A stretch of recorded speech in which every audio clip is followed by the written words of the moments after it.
Itu penjelasan ya. Jadi yang kemarin yang termasuk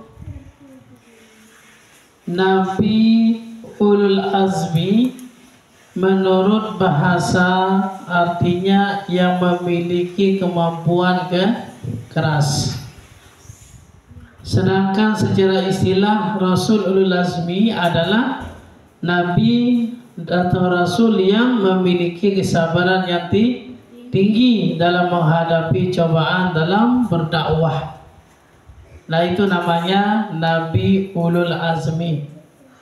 Jadi dalam Al-Quran sudah menargetkan,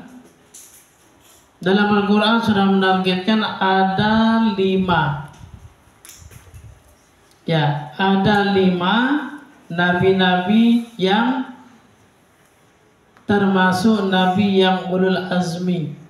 Itu tercantum dalam surat Al-Ahzab ayat ke-7. Al-Ahzab ayat ke-7. Di situ yang pertama adalah menjelaskan itu Nuhin adalah termasuk Nabi Nuh. Ini yang pertama. Yang kedua adalah wa Ibrahim adalah Nabi Ibrahim. Yang ketiga wa Musa. Wa Musa adalah Nabi Musa alaihi salam. Ya, ini yang ketiga ya. Kemudian yang keempat, Nabi yang Ulul Azmi yang keempat yang dalam Al-Quran, wa Isa ibnu Maryam. Nabi Isa anaknya Siti Maryam, yaitu wa Isa ibni Maryam. Itu Nabi Isa alaihissalam anaknya Siti Maryam. Kemudian yang kelima adalah Nabi Muhammad sallallahu alaihi wasallam. Nah, ini ada 5. Perhatikan ya, perhatikan apa semuanya. Ada 5 nabi-nabi yang Ulul Azmi. Coba semuanya. Yang pertama Nabi Nuh alaihissalam, yang kedua Nabi Ibrahim alaihissalam, ketiga Nabi Musa, yang kelima yang keempat, yang kelima Nabi Muhammad sallallahu alaihi wasallam. Itu adalah 5 nabi yang sabar, kemauan tinggi dalam menegakkan ajaran Islam. Banyak tantangan, banyak rintangan yang beliau tersebut hadapi. Bahkan sampai nyawa pun nabi-nabi ini adalah diserahkan untuk memperjuangkan tegaknya ajaran Islam, agama Allah Subhanahu wa taala. Nah, yang pertama adalah Nabi Nuh alaihi salam. Pengikutnya tidak ada. Ada beberapa orang pengikut umat daripada Nabi Nuh alaihi salam. Banyak umatnya yang mengejek. Ya, banyak umatnya yang mengejek. Dikatakan Nabi Nuh alaihissalam itu adalah gila. Kenapa dikatakan gila? Bahwa beliau itu membuat perahu di tengah padang pasir. Kalau secara akal tidak masuk akal ya. Tidak masuk akal, karena kalau orang buat perahu itu mesti di dekat tepi pantai atau di tepi laut supaya lebih cepat air itu kapal itu atau perahu itu nyebrang langsung ke lautan. Nah, Nabi Nuh alaihissalam diperintahkan Allah Subhanahu wa taala untuk membuat perahu yang besar dengan menggunakan kayu-kayu yang ada di hutan. Sehingga beliau itu Nabi Nuh alaihissalam membuat perahu di tengah padang pasir, di tengah hutan, dan mengajak umat-umatnya mengerjakan mengerjakan buat perahu. Tidak ada yang mau. Dikatakan beliau ada orang gila. Tidak ada orang yang membuat perahu di tengah padang pasir karena tidak ada air. Terus dibuat, dia sabar, tekun. Umatnya sendiri mengejeknya. Bahkan anak beliau Kan'an tidak mau mengikuti bapaknya dan istrinya. Dia mengikuti kata hatinya sendiri, tidak mau mengikuti panggilan Allah Subhanahu wa Ta'ala. Nah, inilah termasuk mujizat daripada Nabi Nuh alaihissalam adalah membuat perahu. Bisa membuat perahu. Dinulak ke Mesir, dinulak ke alat dulu cuma dengan satu kapak dibuat dari batu. Ya sinamia. Sampai berapa bulan, bahkan tahunan ya, dia buat perahu yang besar. Itu yang bisa menampung banyak manusia dan banyak hewan. Nah, inilah salah satu mujizat daripada Nabi Nuh alaihissalam adalah membuat perahu di tengah. Sehingga singkat cerita, setelah diejek-ejek Nabi Nuh alaihissalam bersama dengan umatnya yang membuat perahu, maka jadilah perahu tersebut. Dan Allah memerintahkan Nabi Nuh alaihissalam supaya mengumpulkan umatnya naik ke atas kapal tersebut, tetapi tidak ada yang mau. Dikatakan beliau orang gila. Apa kata Nabi Nuh? Silakan umatku naik di atas perahu karena akan terjadi bencana besar, banjir besar, akan menjadi lautan. Lagu ini cara percaya. Dan cara percaya umat Nabi Nuh saking mengejeknya.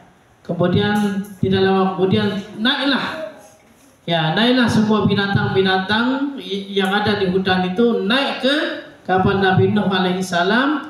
Dan ada 3 orang umatnya yang naik ke atas perahu. Anaknya tidak mau mengikuti ajakan daripada bapaknya. Dia milih. Sehingga setelah naik semuanya ditutup pintu perahu, maka terjadilah petir-petir dan hujan besar. Itu terjadi kiamat kecil, tsunami besar, hujan lebat besar dan petir, dan air itu melimpah seperti lautan dan menampunglah kapal yang dibuat oleh Nabi Nuh alaihissalam. Dipanggil anaknya tidak mau. Silakan naik anakku, mumpung ada kesempatan. Dia memilih. Apa katanya? Lebih baik saya lari ke atas bukit yang lebih tinggi. Tapi air akan semakin besar, akan semakin naik. Kata Nabi Nuh alaihissalam, anaknya tidak mau. Sehingga semuanya tenggelam. Gunung yang begitu tinggi tenggelam, sambil beserta anak istri beliau tenggelam di lautan tersebut. Tidak ada yang tersisa, semuanya yang hidup pada saat itu adalah binatang-binatang yang ada di kapal itu dan beberapa orang umat beliau. Saking begitu sabarlah beliau, taat pada Allah Subhanahu wa Ta'ala, dan tetap mempunyai kesabaran yang tinggi dalam menghadapi semua cobaan Allah Subhanahu wa Ta'ala. Yang pertama. Yang kedua, Nabi yang termasuk ulul azmi dalam Al-Quran adalah wa Ibrahim, yaitu Nabi Ibrahim. Ya, Nabi Ibrahim. Apa mujizat atau kelebihan daripada Nabi Ibrahim alaihissalam? Tidak bisa dibakar api. Iya, hebat, 100. Tidak bisa dibakar oleh api. Ya, Allah mau menolong Nabi Ibrahim alaihissalam dengan suruh membaca Al-Quran. Qulna ya narukuni bardan wa salaman ala Ibrahim. Ya, katakanlah, wahai api, jadilah dingin dan selamatkanlah kepada Nabi Ibrahim. Nah, sehingga karena tantangan yang dihadapi oleh Nabi Ibrahim, ya, yang hadapi oleh Nabi Ibrahim alaihissalam, menentang para kafir Quraisy pada saat itu, maka beliau akan dibunuh bersama umatnya. Ya, mau dibunuh bersama umatnya. Dan puncak daripada kemarahan daripada raja pada saat tersebut, karena Nabi Ibrahim masuk di satu rumah. Jadi tambah di satu rumah Nabi Ibrahim alaihissalam, maka yang dilihat itu adalah semua patung. Nah, semua patung Lazza dan Uzza, patung-patung yang begitu besar, sehingga masuklah Nabi Ibrahim. Dia berpikir Nabi Ibrahim alaihissalam merusak semua patung yang ada di dalam istana raja. Nah, jadi bisa ada patung kandik lagi, bisa kandik Tuhan dengan kafir, bukan Tuhan Nabi Ibrahim. Tuhannya itu Allah Subhanahu Wa Taala. Bisa sena pada patung loh. Ya, bisa sena semua hancur patung itu. Tuhan daripada raja tersebut hancur. Akhirnya dia tinggalkan satu. Tinggalan cuma satu patung paling belik. Patung paling belik tinggalan si Nabi Ibrahim alaihissalam. Apun solkenya menita patung lo. Jangan tangan. Wajah seda selapun patung lo si Nabi Ibrahim. Ada yang keseke patung dia sebelum belik. Apun nabi dia. Apun nabi kandik lo pun sosok oleh imam patung lo sosok. Berarti tekan palu. Tentang diperiksa hancur semuanya. Marah besar raja tersebut. Ya, marah raja orang kafir, Raja Namrud. Silin. Siapa yang merusak Tuhan saya? Siapa yang membunuh Tuhan saya? Siapa yang menghancurkan Tuhan saya? Sampai begitunya dia katanya. Menghancurkan. Dipanggil. Cuma satulah yang dicurigai oleh orang-orang kafir tersebut adalah Ibrahim katanya, karena beliau yang selalu menentang ajaran kita dan membawa ajaran baru katanya, ajaran baru. Akhirnya dipanggil oleh prajurit Nabi Ibrahim, panggil Ibrahim untuk mempertanggungjawabkan perbuatannya. Nabi Ibrahim alaihissalam di sidang.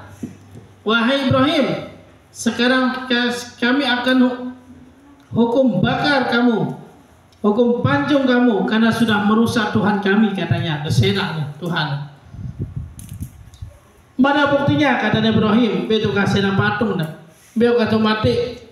Tuhan, apakah saya bodoh atau anda yang raja yang bodoh katanya? Aku tak periksa. Betul, rusak semua patung-patung tersebut. Akhirnya dituduh besar-besaran Nabi Ibrahim alaihissalam oleh raja kafir Quraisy. Maka apa katanya? Kalau memang ini adalah Tuhanmu, kata Nabi Ibrahim, kenapa tidak bisa membantu? Kenapa dia tidak bisa melawan di saat dia dirusak? Nah, sekarang siapa yang bodoh? Saya atau raja yang bodoh? Sikit-sikit Raja Namrud. Sikit-sikit. Kalau ada buktinya silakan, tetapi tidak ada bukti saya merusak patung kata Nabi Ibrahim. Berarti yang merusak ini lihat cuma satu patung. Ada seke patung. Berarti patung saseke ini dia sedak batur. Coba lihat dia tekan palu. Kalian sosopang palu Nabi Ibrahim. Jangan-jangan. Berarti ya nih yang jeda. Nah, berarti sampai yang bodoh. Ya, dia yang membuat yang menyembah, tapi bisa dirusak katanya. Nah, sehingga semakin marah, tidak mau kalah raja kafir Quraisy, maka dihukumlah Nabi Ibrahim alaihissalam dengan dihukum mati, yaitu hukuman bakar, terselikuk niman apa debau. Kumpulkan kayu, bakar. terkumpulan kayu mana Bali nih, mana sekolahan nih kebeli kayu. Setelah itu buang dia, langsung datang jawab, wah nyala, nyala api. Apa datang Nabi Ibrahim alaihissalam. Setelah itu semakin besar apinya, sekebelik api. Setelah dibuang Nabi Ibrahim ke sana, akhirnya ngone-ngone perak napin menunggu apakah Nabi Ibrahim meninggal dunia atau masih hidup. Ternyata setelah padam apinya tidak ada, keluarlah Nabi Ibrahim sambil kedinginan. Dia meninggal dunia. Lamun itu tersedut jambis nyanyan. Nyanyan. Itu menidang iman sekali api nyanyan iman. Apalagi sambeli. Karena inilah mukjizat Nabi Ibrahim alaihissalam, tidak bisa terbakar oleh api. Dengan pertolongan Allah disuruh membaca Al-Quran, doa dalam Al-Quran, kulna ya narukuni bardan wa salaman ala Ibrahim. Nah, diperintahkan api Allah Subhanahu wa taala, jadilah dingin seperti es, dan selamatkanlah kepada Nabi Ibrahim alaihi salam. Nah, itulah salah satu mujizat yang terdapat pada Nabi Ibrahim, yaitu tidak bisa terbakar dengan api, dengan adanya pertolongan Allah Subhanahu wa ta'ala. Yang ketiga dalam Al-Quran menyebutkan Nabi Ulul Azmi adalah wa Musa. Apa mukjizat Nabi Musa alaihissalam? Bisa membelah lautan. Ya, dengan tongkatnya kelebihannya bisa membelah lautan yang begitu luas, yang airnya banyak dalam, dibelah dengan izin Allah Subhanahu wa ta'ala, maka air itu terbelah menjadi daratan. Terjadilah di saat Nabi Musa alaihi salam mau dibunuh dan menantang raja siapa? Raja Fir'aun. Itu Raja Fir'aun dia yang ditantang oleh Nabi Musa alaihi salam. Nah, karena pada zaman Nabi Musa alaihi salam dulu diceritakan di dalam riwayat bahwa Raja Fir'aun dimimpi oleh tukang sihirnya, ahli nujumnya, bermimpi bahwa akan ada lahir seorang laki-laki yang akan membunuh Raja Fir'aun.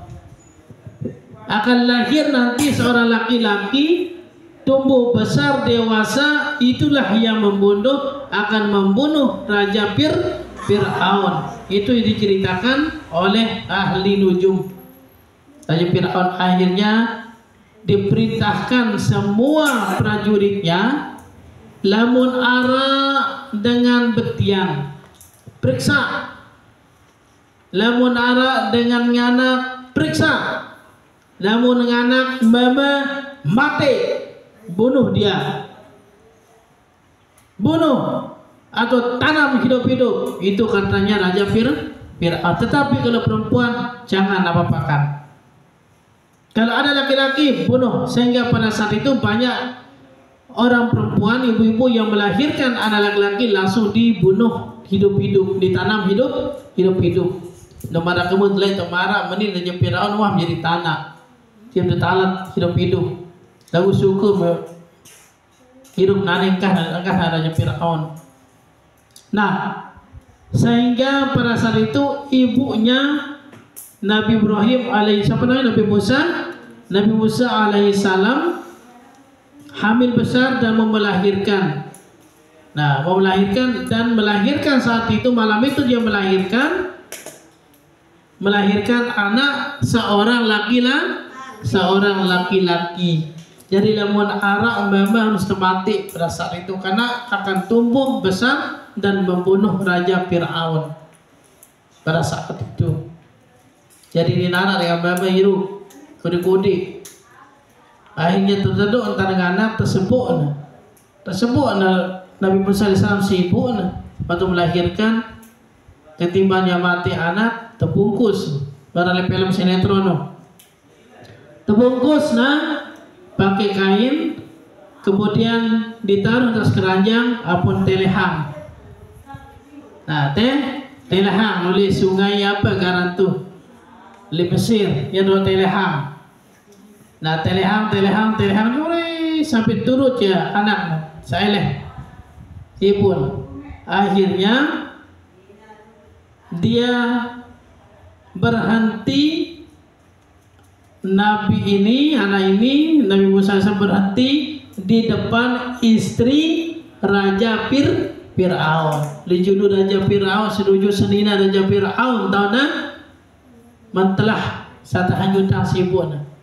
Akhirnya kita anak isi ibunya istri daripada Raja Fir'aun penasaran apa itu kampung-kampung di tepi sungai. Akhirnya terbita seprajurit, air kita buka-buka manusia telehang sibun. Kita jenis kelamin laki-laki. Akhirnya tersentuh hatinya istri daripada Raja Fir'aun angenang laki Nabi Musa AS dengan izin Allah angenang laki. Nah ini yang patik wah termasuk hati saya katanya. Akhirnya jom gule dia pulang oleh istri Raja Fir'aun yang tidak suka ada anak laki-laki pada saat itu. Maka diperlihatkan oleh istrinya, ini saya temukan seorang bayi tapi jenis kelaminnya adalah laki-laki. Akhirnya kita ke si Raja Fir'aun, laki-laki tinjau, mungkin ini yang akan membunuh saya besok katanya. Baru yang membunuh Nabi Musa AS masih kecil dan tapi yang si istrinya kangen anak sehingga dirawat oleh istrinya dan tumbuh besar. Jadi ya irupang ia pembeli saya mati Raja Fir'aun. Akhirnya beli wajah beli tahu-tahu ngampang barang beli Aidil pada si Aidil. Kita coba dia kata Raja Fir'aun, kita coba kalau dia mengambil buah-buahan otomatis anak ini sudah bisa dia membedakan mana yang baik dan buruk. Kita bunuh dia kalau dia mengambil buah-buahan. Tetapi kalau dia mengambil api, berarti anak ini tidak tahu apa-apa. Dan sehingga dicoba tekoloang api setui kenja buah-buahan setui. Terlepas Nabi Musa AS waktu kecil nampak yang namanya kanak kalau kita buah-buahan kan cemoh. Akhirnya baru ceput buah-buahan dia si Nabi Musa AS dipindahkan tangannya oleh malaikat oleh Allah Subhanahu wa taala, dipindahkan tidak memegang buah-buahan, langsung dia memegang api apa yang akan. Nah, seandainya dia pegang buah-buahan dia makan, otomatis akan langsung dibunuh hidup-hidup oleh Raja Fir'aun. Sewaktu memegang buah-buahan dipindahkan tangannya memegang api apa ya angin ya makan. Si Nabi Musa AS pesannya pun poda-poda ini dengan ngerawas. Nah, akhirnya dites yang kedua dah jadi dibunuh. Nah, waktu dia duduk-duduk Raja Fir'aun datanglah Nabi Musa AS masih kode. Nah, akhirnya kode akhirnya pun toko lang liwa apun bau kena ni bau daripada Raja Fir'aun ditarik keras-keras jaga betul bau sentawek si Nabi Musa AS tawek yang ke betul si tawek bau kena si Nabi Musa AS. Nah, singkat cerita sehingga sebesarnya itu dia dapat ilham dari Allah Subhanahu wa taala, dapat perintah dari Allah Subhanahu wa taala untuk memperluaskan ajaran Islam di muka bumi ini dan mengajarkan ajaran Islam dan menentang ajaran orang-orang kafir. Sehingga pada saat itu ditentang, pernah beradu karena tongkatnya bisa berubah menjadi ular besar, makan semua ular-ular sihir-sihir Raja Fir'aun. Itulah mujizatnya, tongkatnya bisa berubah menjadi ular dan tongkatnya bisa membelah lautan. Itulah mujizat. Mujizat Nabi Nuh alaihissalam bisa membuat perahu. Mujizat Nabi Ibrahim alaihissalam tidak bisa terbakar oleh api. Kelebihan mujizat Nabi Musa alaihissalam adalah tongkatnya bisa berubah menjadi ular dan bisa membelah lautan. Yang keempat, dengan satu, Nabi Ulul Azmi yang dalam Al-Quran adalah wa Isa ibnu Maryam. Nabi Isa alaihi salam. Ini Nabi Isa alaihi salam ini adalah satu-satunya Nabi yang belum meninggal dunia sampai sekarang. Dia nama meninggal dunia Nabi Isa alaihi salam pada saat ini. Belum dia. Saat itu diangkat oleh Allah SWT ke langit, diselamatkan. Nabi Isa alaihi salam ini adalah mempunyai kelebihan, keistimewaan, yaitu bisa menghidupkan orang yang sudah meninggal dunia dengan izin Allah Subhanahu wa taala. Mana juga bisa menyembuhkan mata orang yang sedang buta. Pernah dengar? Ada di sejarah itu ya. Bisa nanti ditonton itu videonya ya. Nah, itulah Nabi Isa alaihi salam. Beliau tidak mempunyai bapak. Ya, tidak punya bapak, cuma punya ibu.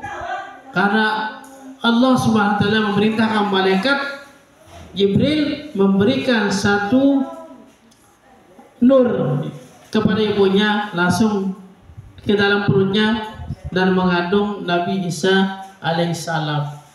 Nabi Isa itu ketika beliau difitnah oleh umatnya dan dibunuh silang salib oleh raja-raja pada saat itu, beliau langsung diangkat oleh Allah Subhanahu wa taala, dan yang dibunuh, yang disalib itu adalah orang yang sering memfitnah beliau, diserupai mirip dengan beliau. Itu disilang, disalib. Aslinya langsung diangkat oleh Allah Subhanahu wa taala, hidup sampai sekarang. Dan Nabi Isa alaihissalam akan turun nanti pada hari kiamat, pada akhir zaman. Setelah munculnya Dajjal, Nabi Isa akan turun nanti di bumi ini untuk membunuh Dajjal. Itulah hari kiamat nanti. Terjadinya nanti di Palestina. Kalau sudah terjadi huru-hara, perang-perang besar-besaran di Palestina, itulah tanda-tanda kiamat yang akan datang. Kira-kira yang perang atau di Palestina? Perang atau di? Perang tonde? Sekejam perang? Nah, itulah ciri-ciri dan tanda-tanda kiamat sudah dekat. Kiamat besar sudah dekat. Sehingga nanti akan muncul Imam Mahdi memperjuangkan ajaran Islam di Palestina sambil akan turun Dajjal. Dajjal akan turun nanti. Dajjal itu adalah punya kemampuan yang sangat luar biasa. Tidak ada orang yang mengalahkannya di dunia ini, kecuali Nabi Isa alaihissalam yang akan membunuhnya. Bisa dia memanggil, membolak-balikkan hati orang Islam menjadi kafir karena kelebihan yang dia punya. Diperlihatkan nanti, tinggal dia tunjuk. Pada saat itu ada kekeringan, tidak ada air, tidak ada tumbuh-tumbuhan, tidak ada makanan dan sebagainya. Dajjal menunjuk, langsung ada. Menunjuk air, langsung ada. Menunjuk makanan, langsung ada. Menunjuk tumbuh-tumbuhan, langsung ada. Karena itulah kelebihan dari Dajjal, sehingga bisa membolak-balikkan hati orang Islam berpaling kepada Dajjal, tetapi itu adalah sekedar ilusi saja yang kita lihat dengan mata kita di saat Dajjal memperlihatkan kita, tapi semuanya adalah bohong. Siapa yang mengikut dengan surganya Dajjal, maka orang itu akan masuk nerakanya Allah. Siapapun yang tidak mengikut dengan surganya Dajjal, maka orang itu akan masuk surganya Allah Subhanahu wa taala. Hati-hati. Sekarang sudah akan mulai muncul Dajjal. Dajjal itu orangnya kecil, tapi bahasa orang dulu maknanya besar. Boleh Dajjal ni. Sehingga lamun ngajana le lautan etamatan naik entah air seperti dalam, itu bukan. Dajjal itu adalah seperti manusia, tetapi mempunyai kelebihan. Diberikan kelebihan Allah Subhanahu wa taala. Bisa menghilang, bisa berubah, dan bisa apa yang dia sebutkan langsung jadi. Sehingga orang dia mengaku dirinya Tuhan, dia mengakunya dirinya Allah SWT nanti Dajjal tersebut. Sehingga orang bisa langsung berpaling pada saat itu, dan banyak orang menjadi orang yang kafir. Itu Nabi SAW akan turun nanti di Palestina pada akhir zaman dan akan membunuh Dajjal. Mudah-mudahan kita semua terhindar dari fitnah Dajjal.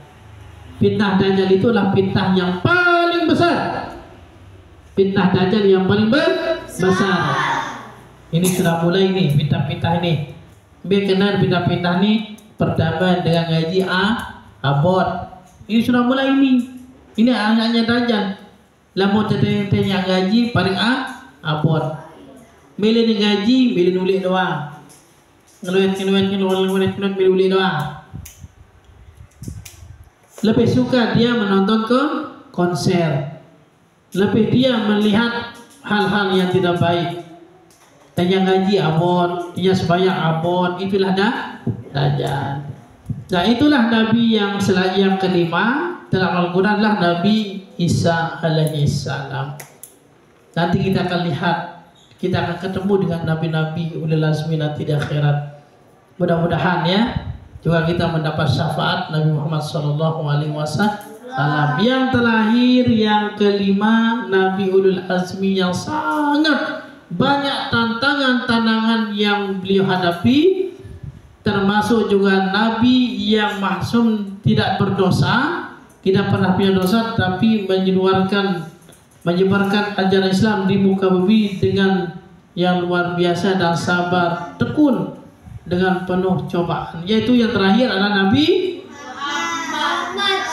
Muhammad sallallahu alaihi wasallam. Itulah Nabi kita. Itulah Nabi kita, Nabi Muhammad sallallahu alaihi wasallam.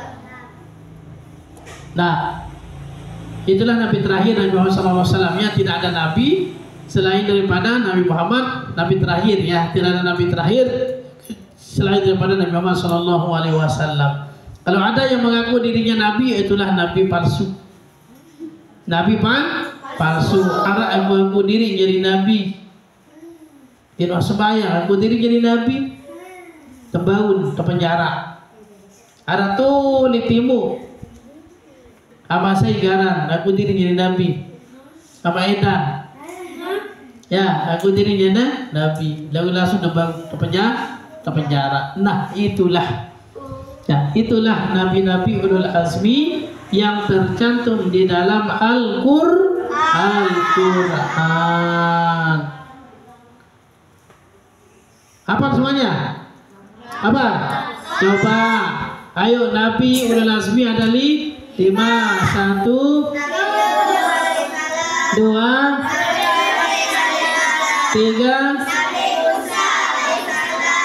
4, 5, sallallahu alaihi wasallam. Apa di antara mujizat dan kelebihan Nabi Muhammad sallallahu alaihi wasallam? Ya, kalau kita dengar banyak mujizat beliau, tetapi yang lebih besar mujizatnya adalah Al-Quranul Karim. Semua ada di Al-Quran. Bahkan nabi-nabi terdahulu, mulai Nabi Adam sampai Nabi terakhir, itu dijelaskan di dalam Al-Quran. Itu mujizat terbesar. Nanti Al-Quran ini akan memberikan syafaat nanti pada kita pada hari kiamat. Nanti pada hari mizan, pada hari pertimbangan kita, antara timbang amal baik kita, amal buruk kita. Misal si A tertimbang amal ibadahnya, lebih berat amal jeleknya, lebih berat dosanya, beratan dosa kerja pahala. Otomatis mereka itu akan masuk neraka. Tetapi karena dia sering membaca Al-Quran, dia cinta kepada Al-Quran, dia cinta kepada Rasulullah SAW, maka pahala Al-Quran itu akan membantunya. Jadi tenjak kembali kebaikan itu sekian berat kebaikan dengan Al-Quran. Nah, ya pun syafi'an li ashabihi yashabihi. Nah, Quran itu akan memberikan syafaat nanti pada hari kiamat. Ya biang pertolongan emak yang pada niri pada pada ngaji.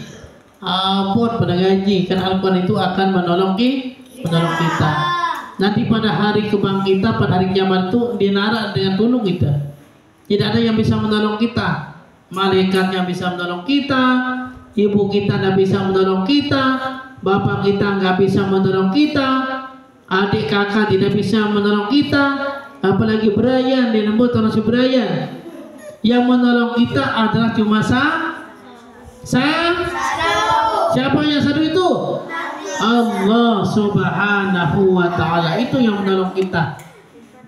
Pertolongan Allah Subhanahu wa ta'ala.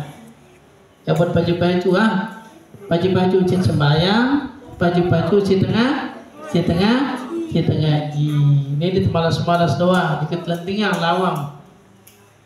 Ya, pada diri ngaji sinaman terus. Udah, istikhadah, belajar, semangat, tepuk MDTA.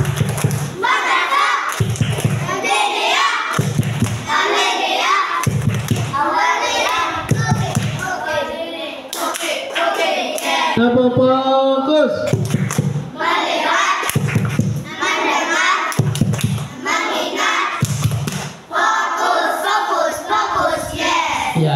Coba kita nyanyikan Al-Fatihah.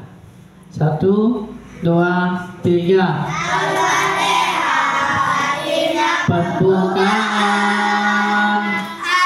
ya ada 7.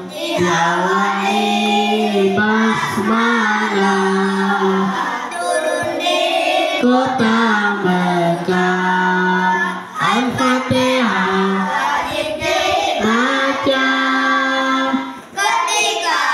Kita sholat dengan tertib dan jangan cepat-cepat. Oke, sudah kita tutup. Mudah-mudahan semuanya ada manfaatnya dan mudah-mudahan anakku menjadi anak yang soleh dan soleha, berguna bagi nusa dan agama dan ibu bapak. Al-Fatihah. Bismillahirrahmanirrahim. Alhamdulillahi rabbil alamin. Ar-Rahmanir Rahim. Maliki yaumiddin. Iyyaka na'budu wa iyyaka nasta'in. Ihdinas siratal mustaqim. Siratal ladzina an'amta 'alaihim ghairil maghdubi 'alaihim waladdallin. Ya sekian, Allahumma fiq wal hadi ila sabilir rasyad. Assalamualaikum warahmatullahi wabarakatuh.